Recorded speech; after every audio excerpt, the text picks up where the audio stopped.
What's on YouTube? It's PeteTT back at it with another Division video. Today guys, I want to talk about an idea I've had to help all people like myself who have such terrible RNG and hopefully address some other issues that are still in game in my opinion. Now, we all know that crafting in game is kind of one of them things that has become a little obsolete, and I want to change that. I really do, okay? I want to see crafting coming back and be something that we all want to take part in. Next, I want to solve the whole issue about not having a lot, most of the time, to spend our Phoenix credits on. Now, don't get me wrong, I am aware there are lots of things to spend your credits on in game, but when, like myself, you have various optimized builds and weapons that you want, well, what else can you actually spend your Phoenix credits on that contributes to making the game better for you or helping your builds? So, what's my idea? Well, the introduction of exotic blueprints. Now, before everyone goes ahead and you all lose your shit about this idea, hear me out guys and listen to how I would implement it. Now, working on the basis that developers do indeed want us to earn our exotic gear going forward in 1.6, they've implemented a guaranteed exotic drop from the weekly caches. This gives all players a guaranteed chance once a week to get an exotic. Now, this is a really great idea because, let's be honest, we have all sunk in so much time in this game and some people still have a very limited amount of named gear and named weapons. Now, I understand the principle behind the devs wanting us to earn our gear by taking part in the content they've provided us and worked so hard on, but I honestly don't see the current system to be a fair one. Why do I say that? Well, as I've said in the past countless amount of times, when somebody can run 3 Lexingtons and get 3 Barrett's chests versus someone who has run it several hundred times and never seen one, then this is not a fair system. Now, I do believe that the dev team kind of accept this, and that is why we now have guaranteed exotics dropping from weekly assignment caches. But I would like to see it taken one step further in the future. So, back to my idea of implementing an exotic blueprint. In my eyes, the way this would work is as follows. An exotic blueprint can be bought from the blueprint vendor. Now, this will cost you a sum total of the newly raised limit, 5,000 Phoenix credits.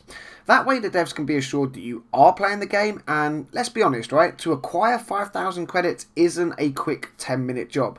You've got to do some serious playing to get that amount, right? So selling it for 5,000 is good because it keeps you interested in the game, it keeps you playing the game, and eventually, you know, if you really want it, you could save up 5,000 credits to buy a blueprint. Next then, when you have bought the blueprint, you will be required not only to have, let's say, 10 of each crafting material, but also drop another 1,000 Phoenix credits to craft one of the exotic blueprints each time you craft. Now, obviously, I would hope that there would be 2 exotic blueprints in game, one that was specifically for gear and one for weapons. Now, I know this idea might not go down well with all people who watch this, and that's cool guys. As always, you're entitled to your own opinion, but as a player that's always suffered severely with RNG in all games, I personally feel very strongly about it and definitely want to see it change. I mean, come on guys. You guys tune in and watch me farming for gear on a daily basis on stream, right? I've run countless survival runs, extracted 6 caches like every single time, and still no urban MDR. But I have teammates I run with that have multiple ones. Now, like I said, this is just an idea, guys, and I'm open to hear your thoughts and opinions in the comment section down below.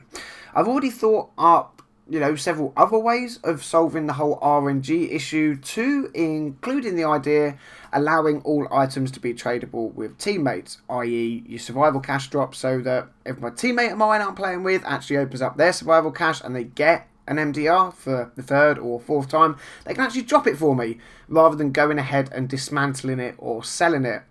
Now, I don't know what you guys think, but I'm sure those people like myself who struggle to get gear will agree with me, and those of you who have great RNG and get everything all the time will probably say stop being such a crybaby and deal with it. But I say to you guys, give me a valid reason why it's fair that one person can gain so many name pieces of gear and weapons with, say, 200 play hours versus someone who has maybe 1,000 hours and still misses out all because of something called RNG. Now, Just before I wrap up, guys, I want to give 2 more possible solutions to this and see what you think. Number 1, implement a piece of code that says after X amount of runs of something, you will get a 100% chance of getting that bit of gear. That way, you still have the RNG at play to get it earlier, but you know that if RNG really does hate you and screw you over, then you only have to grind that particular mission or supply drop, whatever it is, X amount of more times to get the bit of gear you want.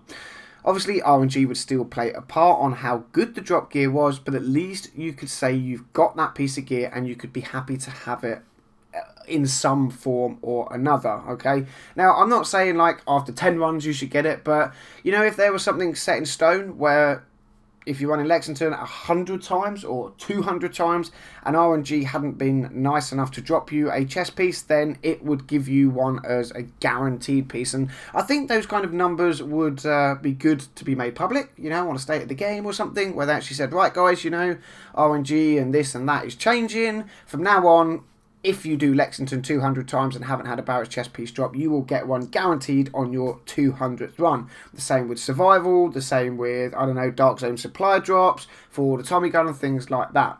Now, there is obviously another solution to this, and we've seen it in the likes of Destiny, where as you have an exotic vendor come in, Zur, and they sell exotics. Now, obviously, one of them could be in the base of operations, and you could actually have one a week.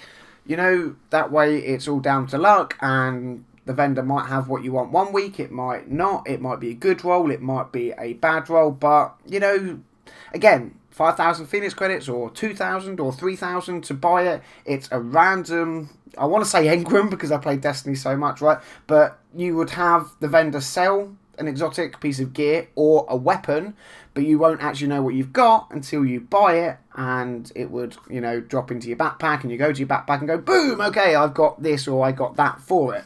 You could go on to then dismantle it, sell it, or use it. But yeah, that's my idea, guys. Again, I would love to, as always, hear your comments in the section down below. So get typing. If you like the video, you like the idea, you like the suggestion, smash that thumbs up button. You guys have been awesome helping get all of my videos to 100 likes. Pretty much every video for the last couple of weeks. So again, if we can smash the thumbs up button, get 100 likes, it would be awesome. If you're new to the channel, don't forget to subscribe. There are plenty more Division videos coming your way. And as always, agents, thank you very much for watching. Until the next video, I'll catch you all soon.